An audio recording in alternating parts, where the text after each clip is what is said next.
guys, nag-lockdown ng 3 days dito sa Western Australia and ayun, namulikat na naman yung utak ko kasi ang hirap guys kapag kumpleto kami dito. Yung walang activity yung mga bata and yung aking hobby. Grabe, mapapaisip ka talaga kung ano yung ipiprepare mong food para sa kanila. Starting from breakfast, lunch, dinner. Kasi guys, food is life, di ba?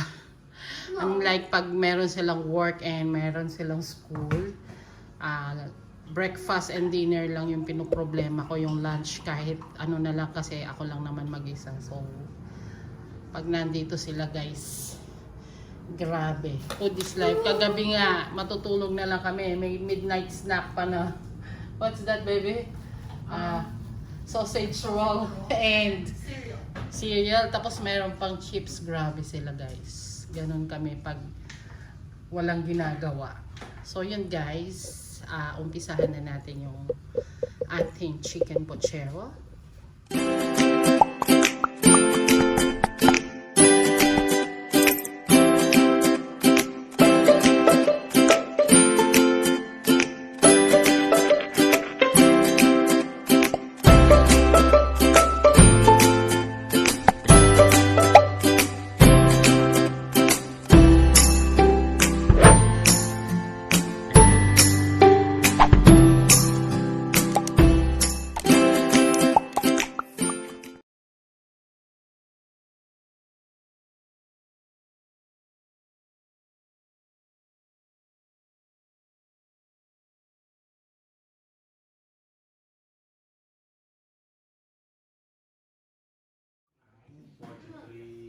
Hello guys, good afternoon. Welcome back to my channel. And for today's video, I'm gonna show you how to cook chicken pochero. Ayan guys. Napaka-colorful. And ayan yung I'm here. Look at my baba. It's here again. But he's not helping me because he's very busy with his tablet. O yan guys. I'm making a flying machine. What's that? Flying machine. Flying machine. Okay. Yan. For our chicken pochero, I'll be using, ayan. Ito yung pampakulay ng ating pochero. Yung Mamacita's Achwete Anato powder. Ayan siya. I have here the garlic, the onion, the fish sauce or yung patis, the tomato.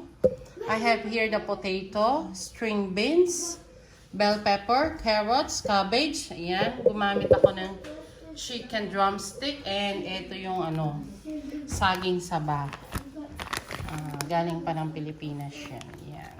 So, yan ang kumpletong sangkap ng ating chicken pochero. Diba sa gulay pa lang guys, ang ganda ng kulay niya. Yellow, green, red, orange. Diba? Very colorful. Tara, samahan niyo ako. I will start it with frying first the potato. Kunin ko muna yung patatas natin mga guys. Para hindi matagal sa pinalakot.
guys. Hindi ako naglalagay ng sabaw, diba? Tingnan nyo naman. Biglang nagkatubig siya. Biglang nagkasabaw siya. Yan yung sinasabi kong kusang may extract yung juice nung nung meat na ginagamit natin. Whether it is chicken, beef. Ayan. So, kaya kailangan pag ganito, mahina lang muna yung ating apoy. So, ganyan na yung itsura niya guys, diba? Sarap na itsura niya. Hayaan lang nating maluto yung ating chicken, yung maalis yung dugo-dugo niya. Yung maluluto talaga sa mawawala yung lansa, maluluto siya ng gusto. So, takpan uli natin siya. We will simmer it for another 5 minutes before we will going to put the veggies. Sunod-sunod naman yun. Anyways,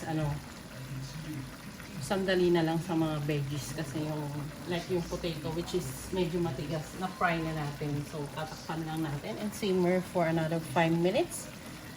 Wait until the chicken will be fully cooked para hindi siya malansa. Let's see guys. Ano na talaga yung itsura. Ayan. Oh, diba?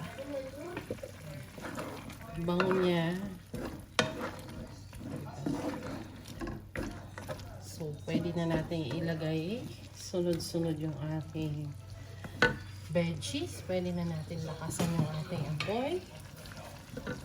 Kasi gulay na yung ilalagay natin. Luto na yung ating chicken. Ayan. Una yung ating carrots. Kasi medyo matigas to.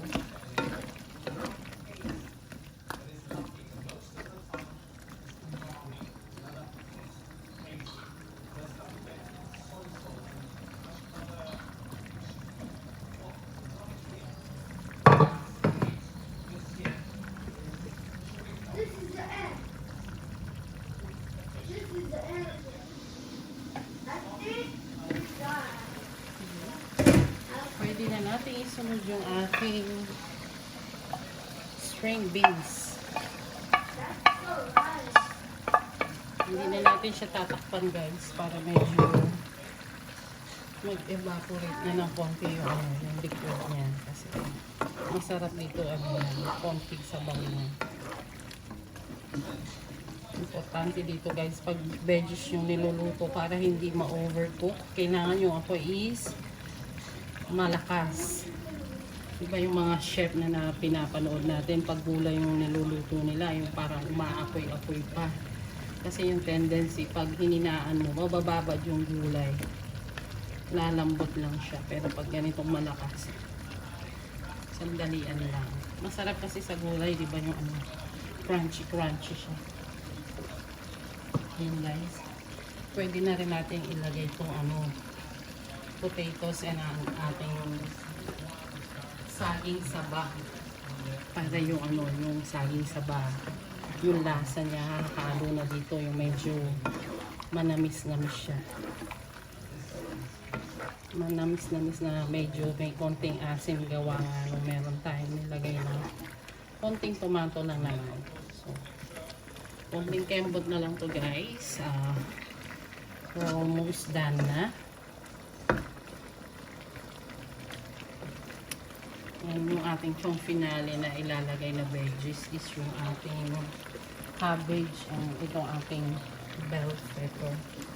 Pero titingnan muna natin guys kung tama na ba yung lasa niya or what. Anyway, patis pa lang naman yung nilagay natin dito.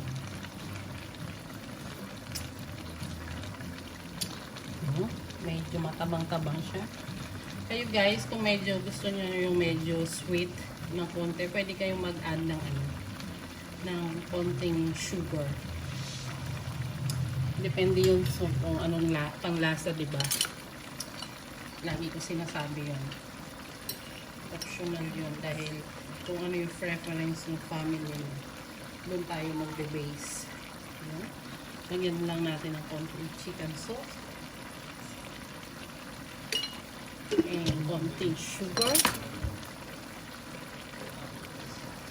Bago ko patikin sa aking jury, alam nyo naman. Ano yun?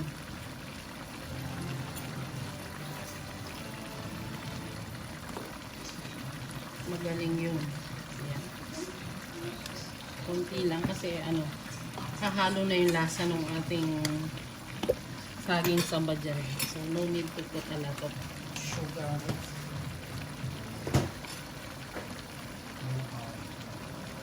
Haluin lang natin. So yan ang sugar na guys.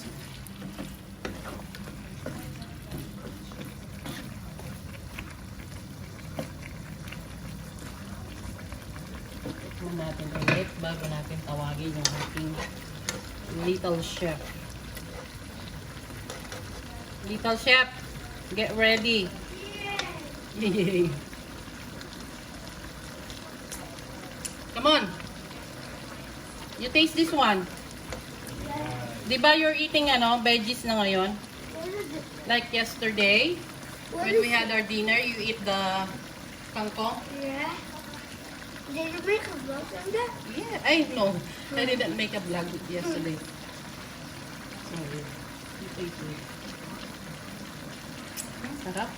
Tastes good. Great. Oh. Like the apple pie. Oh, I got a perfect score today. Yeah. Last time when I cooked the picadillo, you just give. Is that picadillo? Yeah. I know. So, Which one? what is that? No, the chicken adobo. You just gave me 9 out of 10. Look, they're not-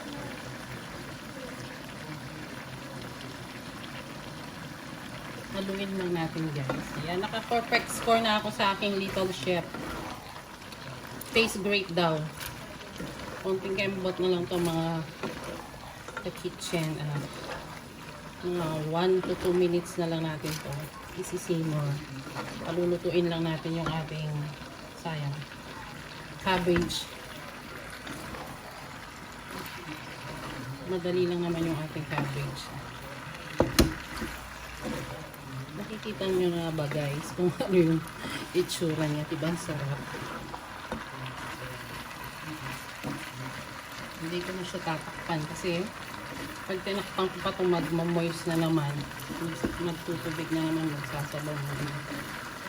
Kasi hindi naman ito sinasabawan talaga. Meron na tayong yummy Potchero a la Gheng kitchen style. Ayun guys.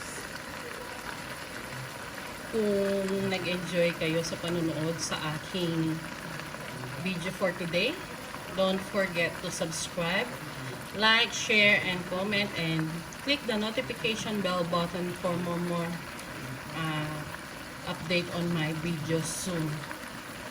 Ayan guys. Yan yung itsura ng aking chicken pochero. Yan. Ay, oh my gosh. Thank you for watching guys. Have a great day and stay safe lagi. Lalo na kami dito sa WA. Though mamayang gabi is ililift na yung restriction, yung lockdown. We need to stay safe pa rin. Bye guys. It's already done. I'll just make the plating. Bye. Plating na tayo guys. Ayun, nakikita nyo yung rice. Dinaya ko siya. More than 1 cup yun. I'm sure extra rice ang magaganap na naman for today's. Transfer lang natin. Wow.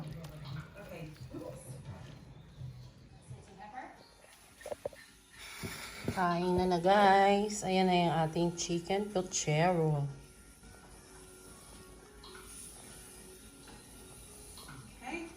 Sarap niya. Ayan guys.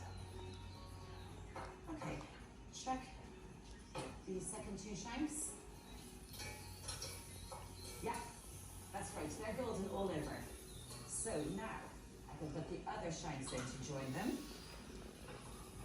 They're all going to fit in nice and snugly.